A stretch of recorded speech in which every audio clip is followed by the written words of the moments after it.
everybody, Ben here from the Bonehead podcast, and welcome to Top 5 Friday. So every week we are doing a top 5 list to do with Blood Bowl. Why? Because top 5 lists are great fun. I love them. We're doing all kinds of topics. Today we are doing top 5 runners. So what do I mean by runner? Runners and blitzers are kind of interchangeable. They're kind of halfway between a catcher and a blitzer.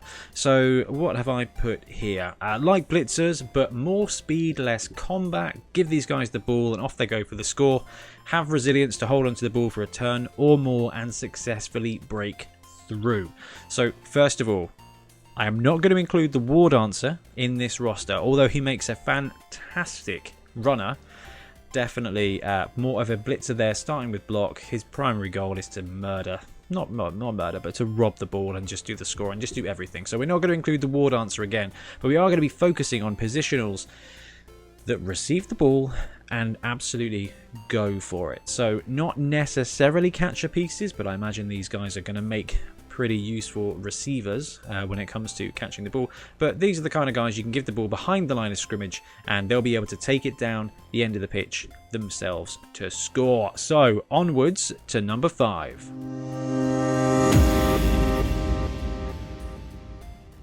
And at number 5 we have the Skink runner. So yes, it's a stunty player. Yes, it's technically a lineman. Okay, in the book it's called a Skink runner lineman, so we've gone with Skink runner as the title. But really, the lizard team has no other choice. You've got the chameleon skink, you've got Saurus. Getting the ball to a Saurus is actually quite good, but they will get gummed up really quickly. The Skink runner coming in at 60k with 8 movement.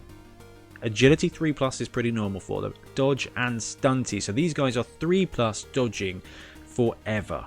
So movement 8 means they have got some serious speed, and when you can move around in a pack with Skink linemen, Skink runner linemen, they are really hard to stop, and you've always got that outside chance of just taking 3 stunty dodges through your opponents, and try and rely on that stunty to keep it on a 3+, and try and rely on dodge to keep you out of dodge if it happens if you go down. Now, the reason the Skink runner is only number 5 on the list, now there's a lot of positionals in the game, so 5 is pretty high, is it is strength 2. And it is stunty. So if you catch a Skink runner, if you get in base contact with a dwarf blocker or anybody with tackle, the Skink is kind of likely to get murdered. However, with a blistering speed of 8 and the ability to 3+ dodge through any tackle zone, with standard agility of 3+ to receive the ball or even pick it up, it makes the Skink runner a really solid piece.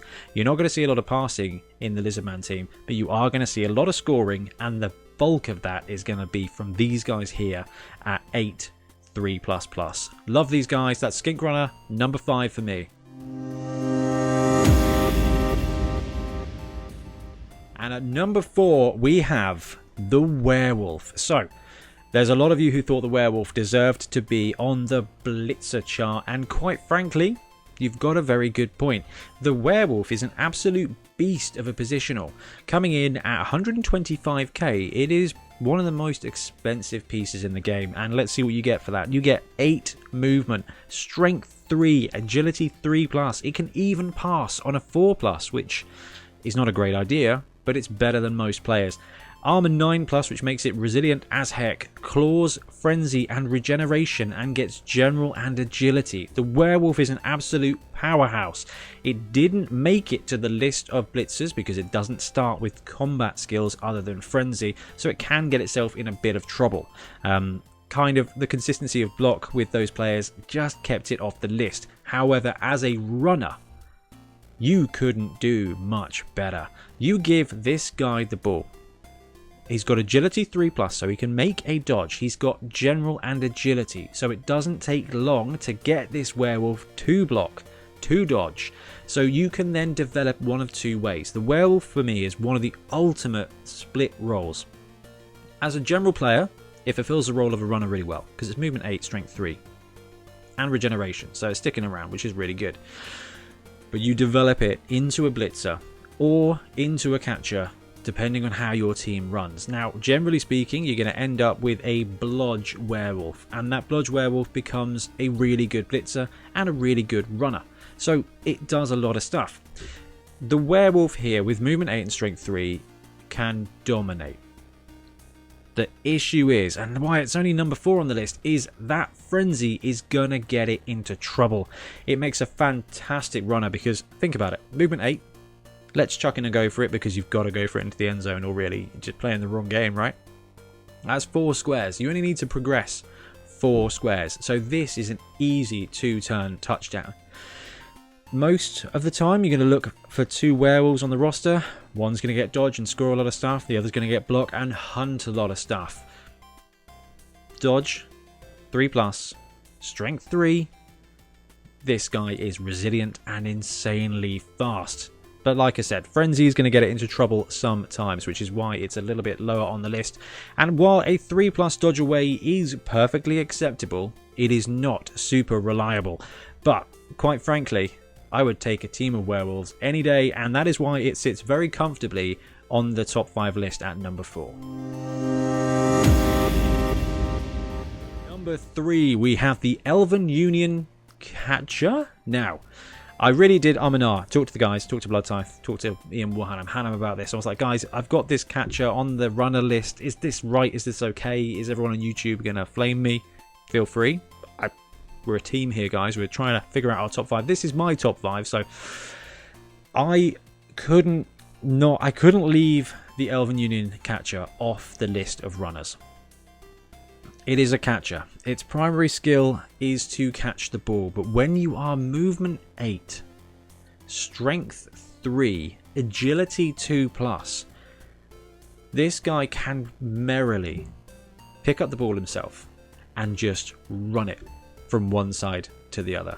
Movement 8, strength 3 is an absolute bomb. We've seen that on the Werewolf. Movement 8 is fantastic. We've seen it on the Skink. And having agility 2+ means that this guy is going to be able to escape its fate.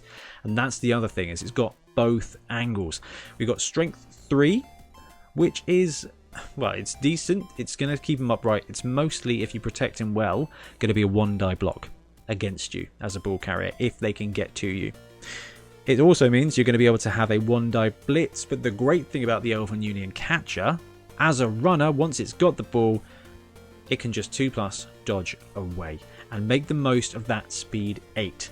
So Elven Union Catcher for me, although it is a fantastic catcher, even without catch, even without nerves of steel, having movement 8, strength 3 with agility 2+ just makes it such a great positional that you can just hand this ball off to this player in the backfield and just 2 turns later you are going to have a touchdown.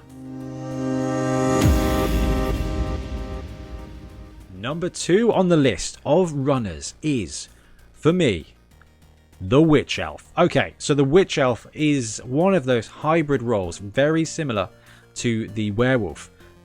And the reason we say that is because you got that branch. Now the Witch Elf can be a really effective combat piece, but at movement 7 and agility 2+ and starting with dodge, you've got a super agility focused player here. So the Witch Elf is going to get the ball. Movement 7 is fantastic, and we're not going to overlook the price. The Witch Elf is something like 110k. So 110k for movement 7, strength 3, agility 2+, passing 5+, armor 8+, dodge, frenzy, jump up. This piece is so fast and resilient. We've just seen a great player with the movement 8, strength 3, Elven Union Catcher. Doesn't have dodge. That extra square versus the skill of dodge is not just an agility thing. It is not just a reliability thing.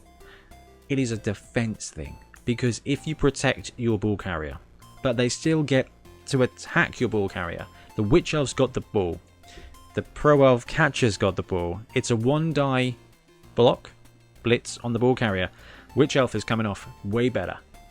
So much more often because it starts with dodge and it just gets better as you level it up. So Witch Elf is 1 away from being a movement 7 blodger, which again is super defensive when it comes to running, but you still got that 2+ dodge away. Or 3+ dodge into one tackle zone. It's not difficult for a Witch Elf to go 3+, 2+ and just dodge through a tackle zone and into the open. And then you're 7 squares. You've got 7 squares of movement. So you've got block and 1 skill. You already have that dodge, which is great for maneuverability and great for defense. So the Witch Elf can become a blitzer. And I think it's kind of what we're seeing in this roster, in this list. The runners can become blitzers and they can become catchers. And they're kind of that middle ground. That's why they're not quite either role. The Witch Elf for me hits number 2 because you've got all that and you've got that tasty little bit of frenzy as well and jump up for speed and defense on the dodge. So the Witch Elf is a heck of a runner, going to score a load of touchdowns and is normally backed up by an insanely good team as well. So the Witch Elf for me is the number 2 runner. Which leads me to my number 1 runner in Blood Bowl 2020. And I'm really sorry guys, you probably all saw this coming. And it is the Gutter Runner. So, I am a Skaven player. I've been a Skaven player for ages. And it's really bad and I'm really sorry. But the Gutter Runner is just amazing. It's not a War Dancer. The War Dancer is a blitzer. We've had this chat. But the runner here is a pure runner. No other piece in this game runs for the end zone like a Gutter Runner. Nothing does it. The other guys we see on this roster can do it well, but they're not as fast. They can maneuver, but they're not as agile. Well, that's not fair. Half the list is as agile. But look, the Gutter Runner comes in at value as well. So we've seen some very expensive players, 110, 125k. The Gutter Runner is a massive amount cheaper at 85k. So the Skink, I think, is the only piece on this roster, the only player here that is cheaper than the Gutter Runner. And the Gutter Runner is movement 9. Yes, it's strength 2, which means it's likely to get a solid hit in against it. But unlike the Skink, it isn't stunty.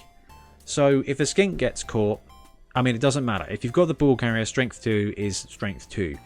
But I have had it so many times, and I'm sure you guys have seen it as well, where they have hit a Gutter Runner and popped the ball out, but haven't been able to secure it. The Gutter Runner not being stunty, just laying on the ground. You are 6 squares, 7 squares, 8 squares into your opponent's half. That Gutter Runner just has to do probably a 2+ dodge away to get onto the ball, and then 2+ agility to pick it up, and it's off to the end zone, and it's still got 5 squares at that point, or something ridiculous. That is why the Gutter Runner is the number 1 runner in my book for Blood Bowl. It's got the speed of movement 9. It's got the defense of dodge, but also because it is agility 2+, and it's got all that movement, it can choose when to dodge and when to run the long way around.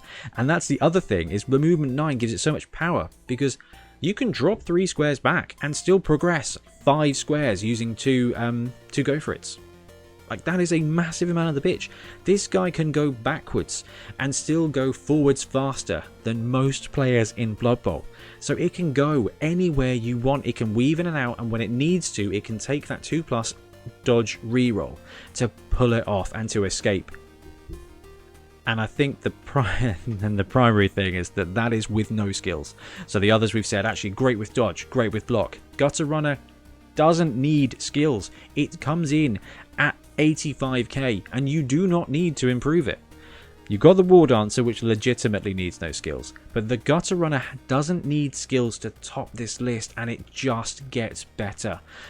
In Blood Bowl 2020, you can't go faster than movement 9, so it has, that ceiling has dropped a little bit. But what is bad for a Gutter Runner? There is nothing. You can take block, you can risk leap, you can take sure feet to give it extra movement, you can give it 2 heads on a double, which is going to be incredibly useful for gutters, because yes, historically you'd want to roll that sweet edge 5. That has now gone. You can still go for it, but it's going to be a lot of work. So just take 2 heads, 12 SPP, that's 4 touchdowns. Gutter Runner's going to get that in 2 games. Then it's dodge 1+ everywhere, and let me tell you, when you're dodging 1+, you're going to get a lot of touchdowns, and the Gutter Runners may not be the stat machines they used to be, but with those cheeky SPP upgrades, they are still going to be better. But they're not necessarily going to be leaping around and catching around. They are going to be rat-like, sneaking, slinking, and just running through you as if you weren't there. And that is why, for me, the Gutter Runner is number 1. Anyway, I'm going to wrap this up now, guys. Please let me know in the comments below if you agree, if you would have ranked anything differently, if I've got any players missing from this, because I'm really interested to hear your thoughts. And we will be back tomorrow with more Blood Bowl content. Thanks for watching.